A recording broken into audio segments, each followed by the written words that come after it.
Have you ever walked into someone's home and noticed that it was completely spotless? Not because they were expecting guests, but simply because it is always that way. You probably looked around and thought they were highly disciplined or just had a lot of free time. But what if I told you that their impeccably clean house has almost nothing to do with discipline? And what if it is actually a deeply ingrained psychological survival mechanism? Think about it for a second. Have you ever found yourself aggressively scrubbing your kitchen counter at midnight after a really stressful day at work? Today we are going to look inside the minds of people who obsessively keep their houses clean and uncover the fascinating psychology of why you clean more when your life feels completely out of control. This is not just about being a neat freak or having a preference for aesthetics. Based on decades of research in environmental psychology, neuroscience, and behavioral science, including studies from Princeton University and the American Psychological Association, we now know that the state of your physical room is directly linked to the state of your brain. Your clutter is not neutral because it is actively communicating with your nervous system. Let us explore the fascinating psychological frameworks that explain why we clean, starting with how our brains process our surroundings. Your brain does not distinguish between your inner world and your outer world as much as you might think. Every pile of unwashed laundry, every dirty dish, and every sock on the floor is registered by your brain as unfinished business. Think of your brain like a smartphone where every messy item in your room is like an application running in the background, slowly draining your mental battery, even if you are not consciously looking at it. Psychologists refer to this phenomenon as cognitive load, and a famous study conducted at Princeton University found that physical clutter actively competes for your attention, overloading your visual cortex and making it significantly harder for you to focus and process information. Furthermore, researchers Darby Saxby and Rena Rapetti published a landmark study in the Personality and Social Psychology Bulletin where they tracked people in their actual homes. They found that women who described their homes using words like cluttered or unfinished had significantly higher levels of cortisol, which is the body's primary stress hormone, throughout the entire day. On the other hand, those who described their homes as restorative or restful had lower cortisol and a much more positive mood. So people who keep their homes incredibly clean are literally debugging their environment, reducing visual noise so they can think more clearly and lower their baseline of daily stress. Beyond just reducing mental fatigue, cleaning serves as a powerful search for control in a chaotic world. Most of modern life is wildly unpredictable because you cannot control the economy, the weather, what happens in traffic, or what your boss says in a meeting. For many people, this unpredictability creates a quiet, constant anxiety.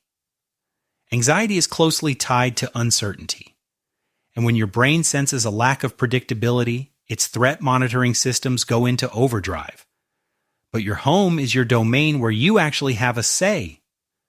You can control the state of your kitchen sink, and you can control whether your bed is made perfectly.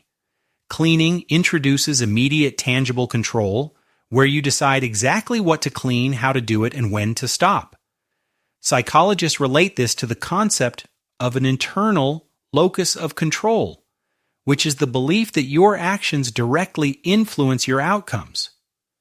When you suddenly start rearranging your bookshelf after a bad argument or scrubbing the bathroom the night before a massive deadline, you are not just cleaning, you are anchoring yourself.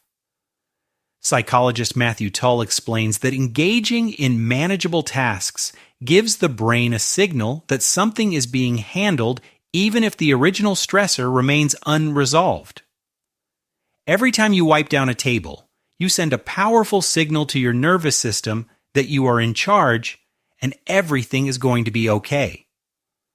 Another reason people are intensely drawn to maintaining a tidy space involves the brain's neurochemistry, specifically the dopamine reward loop.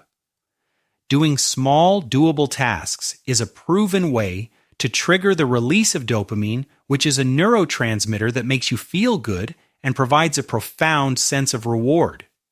When you finish a task like cleaning off a counter, organizing a single drawer, or taking out the trash, your brain sends you a little hit of this achievement signal. Harvard Health confirms that completing small concrete tasks triggers dopamine release in the brain's mesolimbic reward pathway. This is incredibly powerful because many stressors in our daily lives do not resolve neatly or quickly. You might work on a corporate project for months without seeing the final result, or struggle with a relationship issue that takes years to navigate. But finishing a single drawer produces a disproportionately positive emotional response because the brain registers task completion as a meaningful win regardless of the scale of the task. This creates a strong psychological cycle where you do something and you see a visible result and you instantly feel relieved and accomplished. There is also a deeply physical aspect to why cleaning feels so therapeutic for the human body. Have you ever done anger cleaning, where you vigorously vacuum or scrub the floors after getting bad news? The physical act of cleaning is actually a highly effective form of behavioral activation. When you are anxious and sitting still, your nervous system stays in a heightened fight or flight state. But when you engage in rhythmic, repetitive physical movement, you give your brain a way to discharge that nervous energy. Psychological and neuroscientific research indicates that rhythmic, goal-directed activity can activate the parasympathetic nervous system, which is responsible for slowing the heart rate and promoting a state of calm. Unlike passive rest, cleaning keeps the body engaged while allowing the mind to finally settle. A 2015 study published in the journal Mindfulness even found that mindful dishwashing significantly reduced nervousness and increased mental presence simply by focusing attention on the physical actions. Furthermore, engaging your senses, like noticing the smell of fresh lemon cleaner, the sound of the vacuum, and the warm water on your hands, helps you stay anchored in the present moment. This sensory grounding directly activates the parasympathetic nervous system and interrupts the rumination loops that sustain your daily anxiety. It essentially becomes active meditation without the need to sit still on a cushion. However, if we want to truly understand the psychology of cleaning, we must also look at the darker side of this behavior. While keeping a tidy space is largely beneficial, sometimes cleaning is not about finding peace, but about hiding from pain. For some individuals, obsessive cleaning habits may actually stem from unresolved trauma. For instance, a child who grew up in a volatile or chaotic household might develop cleaning habits as a coping strategy to avoid punishment or to create an artificial sense of safety in an unpredictable environment. In adulthood, this survival tactic can easily morph into emotional avoidance. Cleaning can function as emotional postponement, where rather than remaining with discomfort, the person redirects their attention to a tangible object.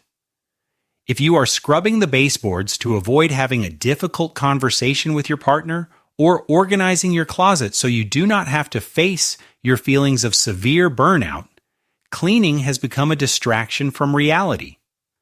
Sometimes people fall into what psychologists call destination addiction, which is the belief that happiness exists in the next perfectly organized shelf, constantly clearing space to create distance from their grief or uncertainty. You are using concrete, controllable actions to manage feelings that are abstract or beyond your control. Psychologists emphasize that this becomes unhealthy if cleaning replaces emotional awareness entirely, when the need for cleanliness turns into an urgent compulsion driven by a fear of disorder rather than a choice that brings relief. It is no longer a healthy coping mechanism. Ultimately, your home is not just where you live or sleep, because it is a physical expression of your mind and a reflection of what you believe you genuinely deserve. A tidy space whispers that you are capable while a messy one can make you feel entirely overwhelmed. So look around your room right now and ask, what is your clutter trying to tell you about your current mental state? I challenge you to try the 15-minute rule today. Pick just one small zone, maybe a single drawer, your kitchen counter, or your work desk. Set a timer for exactly 15 minutes and reclaim your peace. You will be absolutely amazed at how much lighter your brain feels once that small task is complete. If this video helped you understand your own mind a little better, please hit that subscribe button and turn on notifications so you never miss our psychological deep dives. Let me know in the comments below, are you an obsessive stress cleaner or do you thrive in creative chaos? Thank you for watching, and I will see you in the next video.